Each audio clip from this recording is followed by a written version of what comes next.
Kumusta po kayo mga ginigiliw kong tagapakinig? Muli po ay narito tayo para sa isa na namang kwento ng kababalaghan.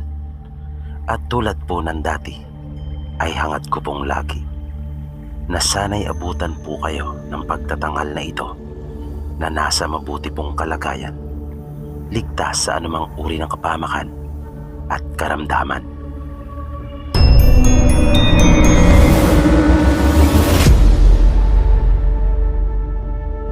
Magandang gabi po sa iyo, Sir PB. Ako po, si Ruben. Isang OFW at lagi pong nakikinig sa inyong mga kwento. Nais ko lang po sanang ibahagi din sa inyo yung naranasan ko nung binata pa po ako. Sa probinsya po kasi ako ipinanganak at lumaki. Minsan, nang dumalo po kami sa isang kasiyahan, pagkat mayroon pong ikakasal na kababaryo po namin, ay nakaranas po kami ng isang nakakatakot na pangyayari. Sa amin po kasi, bago yung mismong araw ng kasal, ay may idinaraos na kasiyahan kung saan ay mayroon pong sayawan at kaunting kainan. Bali 3 po kaming pumunta noon. Ang nakababata kong kapatid na si Marlon at isang pinsan namin na si Randy. Ang pinagdausan po noon ay sa bahay ng babaeng ikakasal at nasa bukid po iyon. Na kapag aking naaalala ay namamangha talaga ako. Pagkat kahit ganong kahirap sa amin noon, ay nagagawa pa rin pong maidaos ang sayawan kahit pa nasa bundok. Na noong mga panahong iyon ay wala pang ang kuryente, pagkat bundok po talaga, na yung ginagamit kapag may mga okasyong katulad noon ay baterya ng sasakyan, kung minsan naman ay maliit na generator. Yun na ang magbibigay ng kuryente para sa mga kasangkapang ginagamit sa sayawan at para mapailaw ang mga bumbilya. At kahit medyo makabago na noon, dahil dekada 90 na nang mangyari ito, ay gumagamit pa rin ang mga tao sa amin ng Petromax para makapagbigay ng karagdagang liwanag. Nang nasa sayawan na po kami, nakita namin doon ang ilan naming mga kakilala na dumalo rin. At hindi na kami nagtaka pa, pagkat inaasahan na namin iyon. Pero maraming naroon na hindi namin mga kakilala, na naisip namin marahil ay mga kamag-anak iyon nung lalaking ikakasal. Balita kasi namin, ang mapapangasawa ng aming kababaryo ay taga-ibang bayan.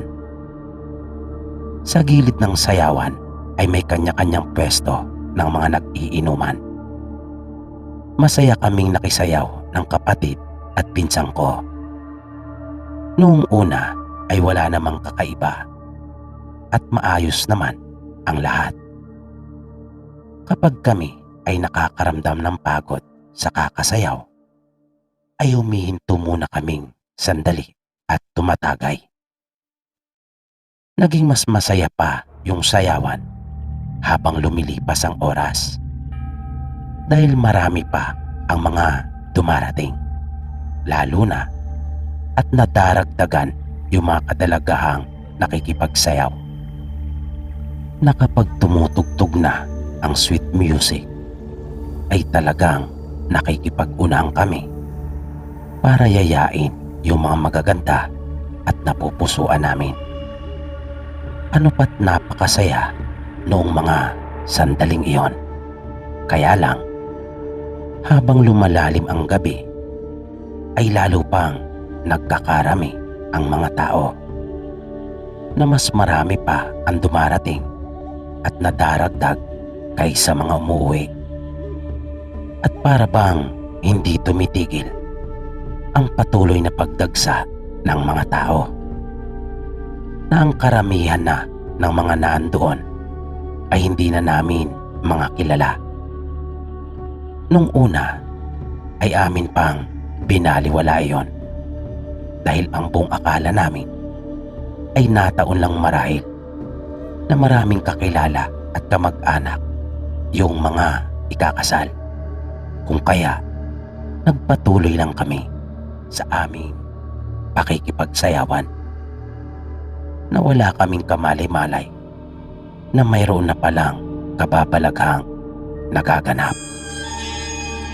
Lumipas pa ang ilang oras na sa aking tansya, noong mga panahong iyon ay mga mag-aalauna na ng umaga. Kaya naisip kong yayain na yung kapatid at pinsang ko na umuwi. Lumipas pa ang ilang oras na sa aking tansya noon ay mga mag-aalauna na. Kaya naisip kong yayain na yung kapatid at pinsan ko na umuwi. Nung mga sandaling iyon ay nakikipagsayawan pa rin silang dalawa. Nang lalapitan ko na sila para yayain, ay bigla namang nagkaroon ng komosyon. Nagulat ako pagkat ang sangkot ay yung pinsan namin at nagkakagirian na. Agad akong lumapit at umawat. Base sa narinig ko, nasagi umano ng pinsan ko yung babaeng kasayaw ng lalaki. At hindi man lang umano humingi ng paumanhin.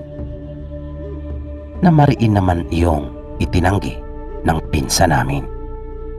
Wala daw siyang nasasaging sinuman. Dahil doon ay agad kong naisip na marahil ay gumagawa lamang sila ng dahilan, na maaaring may pinaplano lang talaga silang masama sa amin.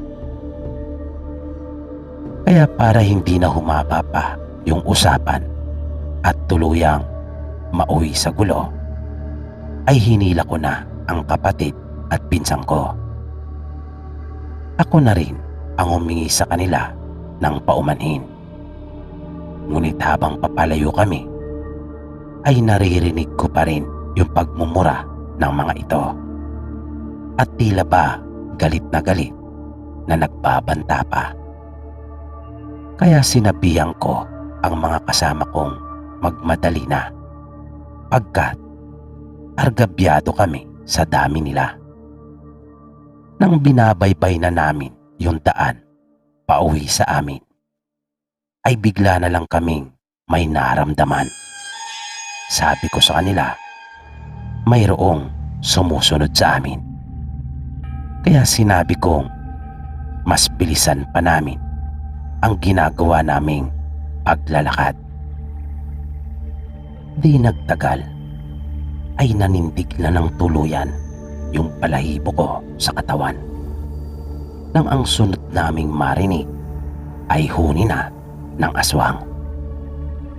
Pamilyar kami sa huni noon, pagkat nakarinig na kami noon nang minsang kami ay matulog sa bahay ng lolo namin. At ang lalo pa po naming ikinagimbal noon ay makalipas lang ang ilang sandali ay hindi lamang iisang huni ang aming narinig, na sa aking palagay ay hindi po iyon bababa sa 5. Kaya sobrang takot ang naramdaman namin. Nag-alala talaga ako noong mga oras na iyon, dahil ang makasagupa ka nga lang ng isa ay parang napakahirap na. Yung higit pa kaya sa 5. At lalo pang nakapagpadagdag sa amin ng takot yung kabilugan ng buwan. Kaya mas nagmadali pa kami. Pero isip ko noon, kung sakali mang wala na talagang ibang paraan, ay lalaban na lang kami. Kung kaya, nakahawak na ako noon sa aking balisong. Usong-uso po kasi sa amin noon ang balisong. Halos lahat yata ng mga kabinataan noon ay laging may dalang balisong bilang kargada. Dahil nga may ilang insidente na ng pandudumog ng aswang doon sa amin. Nung huli ay minabuti naming tumakbo na. Pagkat lalong tumitindi yung paghuni ng aswang. Napahina na iyon ng pahina. At alam na alam namin kung ano ang ibig sabihin noon. Kaya tumakbo na kami. Pero makaraan ang ilang minutong pagtakbo ay bigla kaming napahinto. Nang humarang sa aming daraanan ang dalawang naglalakihang aso. Nasa tingin ko kung aking lalapitan iyon upang sukatin, ay lampas pa sa aking bewang ang taas ng mga ito. Nagpaparoot pa rito silang dalawa na tila pa binabantayan at hinaharangang talaga yung aming daraanan. Nung puntong iyon ay kinuha ko na ng tuluyan yung aking balisong at binuksan. At ganun din ang ginawa ng kapatid at pinsang ko. Alam na naming tatlo na hindi karaniwang aso ang humarang sa amin. Pagkat sa tinagal-tagal na namin doon ay wala pa kaming nakita na ganong kalaking aso. At walang sino man doon sa aming baryo o kahit sa buong bayan pa namin mismo ang may nag-aalaga ng ganong kalaki. At sa mga ganong sitwasyon, base na rin sa naranasan ko, ay makakaramdam ka talaga ng kakaiba. Kaya malalaman mo mismo sa iyong sarili na iyon ay hindi pangkaraniwan. Maya-maya pa, nakita naming gumalaw yung mga halaman na nasa gilid ng daan. At mula doon ay may lumabas pang dalawang naglalakihang aso na nakaangil pa nga ang mga ito.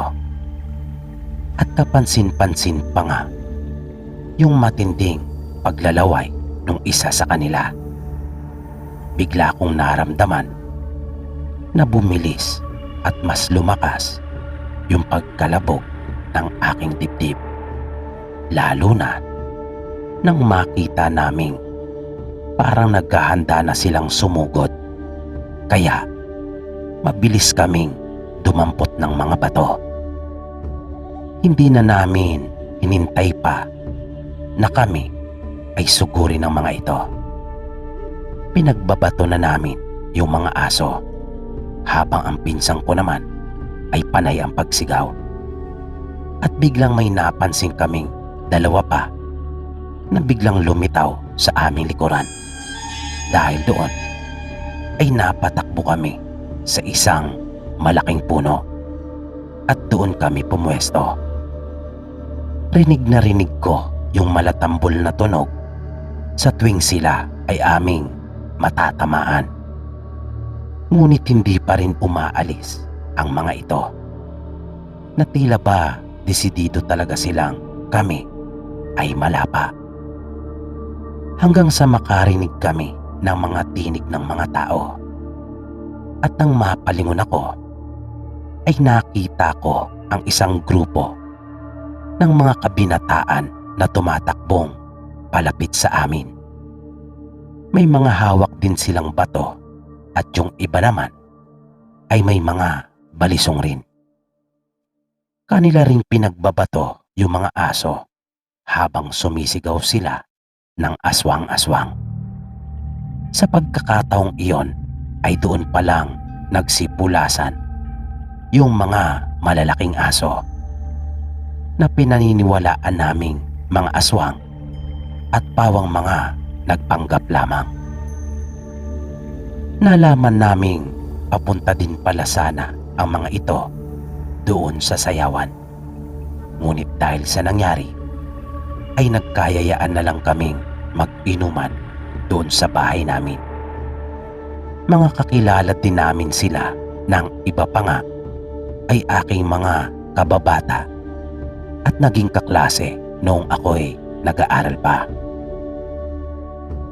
Pagdating ng bahay ay nagkatay ako ng manok bilang pasasalamat ko na rin sa ginawa nilang pagtulong sa amin ng kapatid at pinsang ko. Ikinuwento namin sa kanila kung ano ang nangyari sa sayawan. At sinabi kong malakas ang aking kutob na yung mga aswang na humarang sa amin ay yung nakaalitan ng aking pinsan na mga kaanak nung mapapangasawa nung aming kababaryo. Kumalat sa baryo namin ang nangyaring iyon.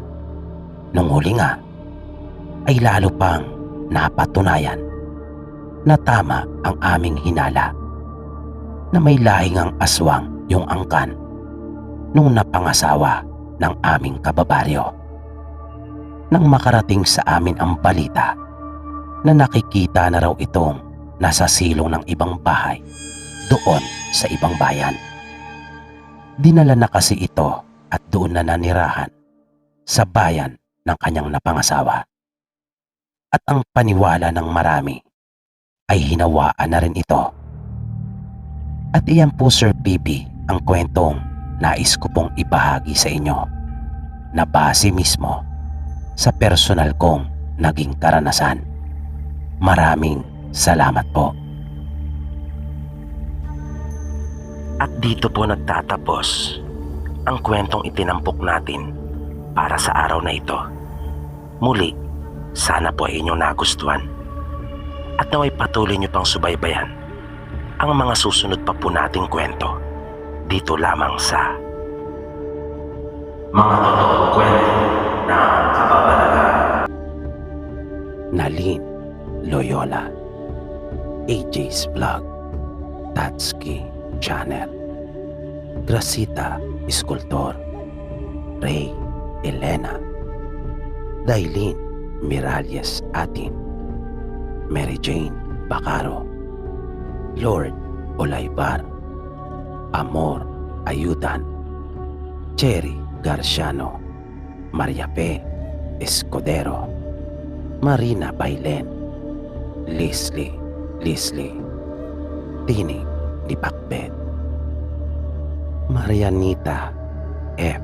Ella, Ember Erespe, Marina Gonzalez, Presbyteros Rose, Hale Rainlet, Jairo, Dennis Gadugtog, Wine Emotions, Dino Castor, Joel Pihoto, Liobilin Solion, Christian Gonzalez, Manilin Hiso Mercado, Lea Robejes, J. Palo, Cherry Pajardo, MJ Ispligera, Jack Cripps, Florita Peros, Roy 02, Rose Concepcion, Ting Loberisa, Jude's Evening Star, Herman Marasigan,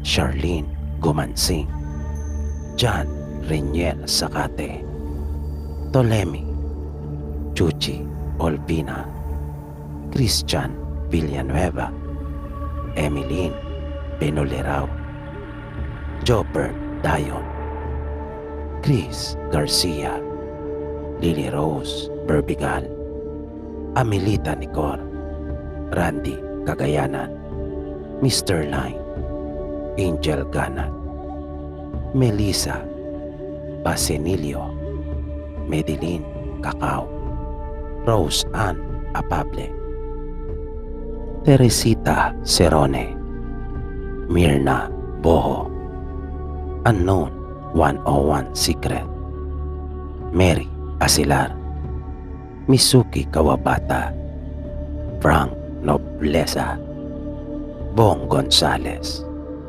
Griselda Ebasitas, Samelby Sapal, Lawis Pitik Motovlog, Aisa Amigo, John Brian Galila, Rosmen Quaresma, Maria Lisel Baro, Magdalena Equico, Perla Reyes, Helen De La Cruz, Gina Solueta, Rowena D.S. Velasco, Last First, Laida Mercado, Bam Bam Brown Nietes, Jan De Luna, Marlon Manzano, Dimples Yumi, Herman Lebrilia, Jonah Cadano Bisario, Jolene Masirag,